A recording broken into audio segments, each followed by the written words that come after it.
Chemistry knowledge by Jyoti. Guys आज हम BSc semester second का एक टॉपिक एस ब्लॉक धातुओं के हाइड्राइड पढ़ने वाले हैं। गाइज अपना एस ब्लॉक एलिमेंट्स की यूनिट हमारी स्टार्ट है, उसी में से हम एक टॉपिक पढ़ेंगे एस ब्लॉक धातुओं के हाइड्राइड्स। गाइज देखना हाइड्राइड्स क्या होते हैं। हाइड्राइड हम एक ऐसे यौगिक को कहेंगे जिसमें एक तत्व हाइड्रोजन से जुड़ा हुआ होगा, लेकिन कंडीशन ये है कि उस तत्व की विद्युत ऋणात्मकता हाइड्रोजन से कम होगी।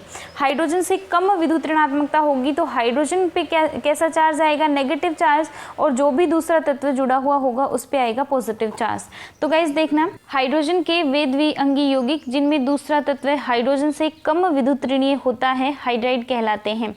धातुओं की विद्युत ऋणता हाइड्रोजन से कम होती है। यहाँ पे हम बात कर रहे हैं एस खंड की धातुओं की, तो धातुओं की विद्युत ऋणात्मकता कैसी होती है, हाइड्रोजन से कम होती है। हाइड्रोजन से कम होने के कारण यदि हम इसको लिखते हैं MH से, तो देखना धातुओं की विद्युत ऋणात्मकता कम होगी, हाइड्रोजन की ज़्यादा होगी, तो इस पे आएगा डेल्टा नेगेटिव और इस पे आएगा डेल्टा पॉजिटिव। तो देखना गाइस नेक्स्ट एस ब्लॉक धातुएं मुख्यतः आयनिक व सह संयोजक हाइड्राइड बनाती हैं। क्षार धातुओं के हाइड्राइड MH तथा CaH2, calcium hydride SrH2, strontium hydride व BaH2 बेरियम हाइड्राइड आयनिक हाइड्राइड होते हैं, जबकि बेरिलियम व मैग्नीशियम के हाइड्राइड सह संयोजकीय तथा बहुलकी होते हैं।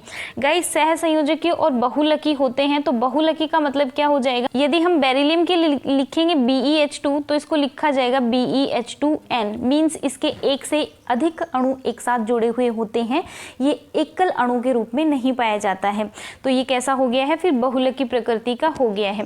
गाइस ये थी एस ब्लॉक धातुओं के हाइड्राइड के बारे में बेसिक इंट्रोडक्शन की कैसे कैसे हम हाइड्राइड को डिफाइन कर सकते हैं। तो हाइड्राइड के लिए मुख्य शर्त यही होती है कि हाइड्रोजन की विद्युत ऋणात्मकता ज़्यादा होनी चाहिए और उसके साथ में जो भी धातु या एलिमेंट जुड़ा हुआ है उसकी विद्युत ऋणात्मकता कम होनी चाहिए। नेक्स्ट देखेंगे गाइस हम इनकी निर्माण विधियाँ।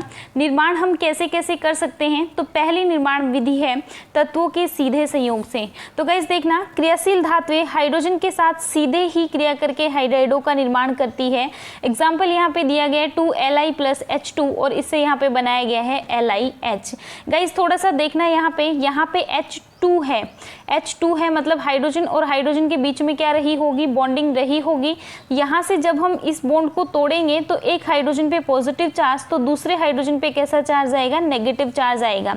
इधर देखना गाइस लिथियम एलिमेंटल फॉर्म में है, हमें पहले इसे कौन सी अवस्था में लाना होगा, पहले हम इसे लेकर आएंगे इसकी आयनिक अवस्था में। तो आयनिक अवस्था में लाने के लिए क्या करना होगा, लिथियम अपना एक इलेक्ट्रॉन त्यागेगा और इलेक्ट्रॉन त्याग कर किसकी फॉर्म में आएगा, Li+ की फॉर्म में आएगा। लिथियम यहाँ पे Li+ की फॉर्म में आएगा, Li+ और H- जुड़कर क्या बना लेंगे, LiH बना लेंगे। तो एक अणु तो सीधा सीधा यहाँ पे जुड़ जाएगा। दूसरा देखना गाइस ये जब Li से Li+ में जाएगा तो एक इलेक्ट्रॉन त्यागेगा। ऐसे ही हम जब इसका दूसरा तत्व लेंगे तो दूसरा तत्व या परमाणु भी क्या करेगा, अपना आयन बनाएगा तो वो एक और इलेक्ट्रॉन त्यागेगा। मतलब यहाँ से टोटल इलेक्ट्रॉन हमें कितने मिलेंगे, 2 इलेक्ट्रॉन। ये H+ क्या करता है, पहले एक इलेक्ट्रॉन को ग्रहण करेगा तो सिंगल फॉर्म में आएगा, किसमें, H की फॉर्म में, मतलब ये उदासीन अवस्था में आ गया है। H+ का मतलब उसके पास एक इलेक्ट्रॉन की कमी थी, वो इसने ग्रहण किया और कौन सी फॉर्म में आया, सिंपल हाइड्रोजन की फॉर्म में आया। अब ये एक और इलेक्ट्रॉन ग्रहण करेगा क्योंकि हमारे पास 2 इलेक्ट्रॉन अवेलेबल हैं, तो एक और इलेक्ट्रॉन ग्रहण करके कौन सी फॉर्म में आएगा, H- की फॉर्म में आएगा। तो देखना गाइस यहाँ से Li+ और फिर से हमें मिल गया है H-, तो Li+ और H- मिलकर क्या बना लेंगे, LiH।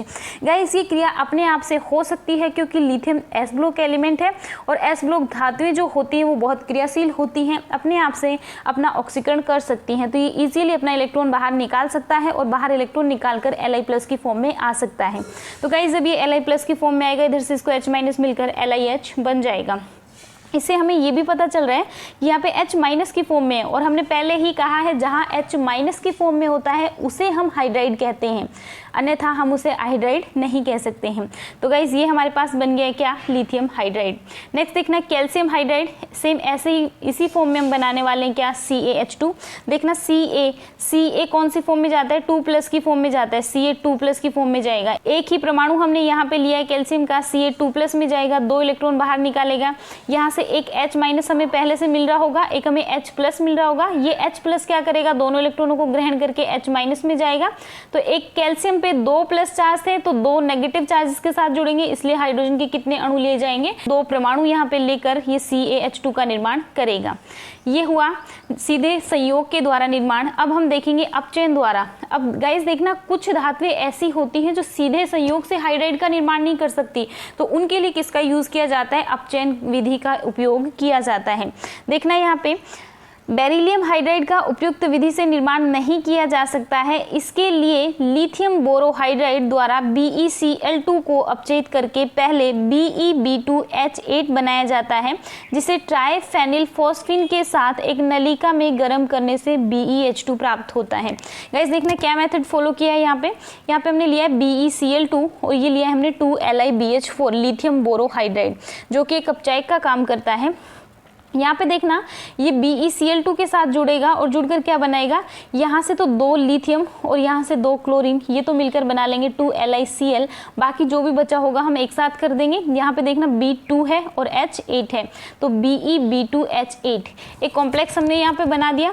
अब इस कॉम्प्लेक्स को हम क्या करने वाले हैं, ट्राइफेनिल फॉस्फीन के साथ एक नलिका में गर्म करने वाले हैं।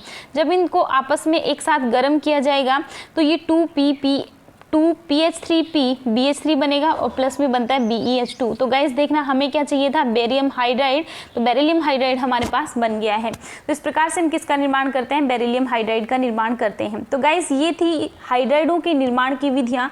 2 विधियाँ हमने काम में लिए, एक तो सामान्य विधि है जो तत्वों के सीधे संयोग से बनती है और दूसरी है अपचयन विधि। आई होप गाइस ये आपको समझ में आया होगा। यदि आपको वीडियो अच्छा लगा है तो लाइक शेयर और सब्सक्राइब जरूर कीजिएगा। Thank you so much for watching.